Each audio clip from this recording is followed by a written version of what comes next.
Welcome back to Kochie's Business Builders. Now, research from KPMG Australia has found that 80% of customers now prefer to buy from brands that align with their values.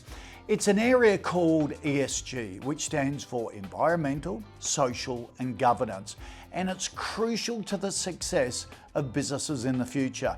Another KPMG survey of business leaders has found that just 57% of those surveyed feel ready to implement their environmental policies today. So how can we get there faster?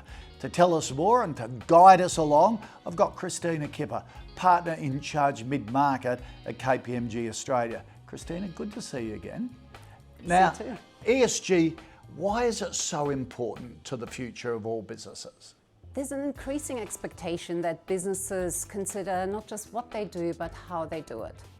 Stakeholders such as customers, employees and investors are looking at the impact a business has on the environment, as well as its exposure to environmental risks, how it practices social responsibility and if it has the right governance structures in place. So whether it is competing for market share, attracting talent or securing capital, ESG needs to be part of your narrative.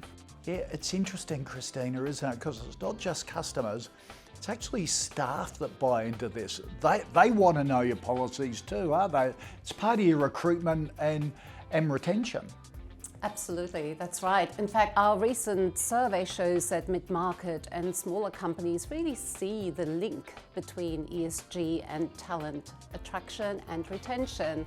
So they're becoming more deliberate in how they align their strategy to what their employees and customers care about. So that could be the types of products they develop or how they manufacture them. Yet in the meantime, they're coming under pressure from their larger customers who are starting to report on ESG. Some are more focused on carbon footprint, others on modern slavery or diversity, gender diversity. So what's important though is businesses really need to be ready to respond in order to stay in the supply chain. Give us some tips on how, say, small to medium-sized enterprises can start down the ESG journey.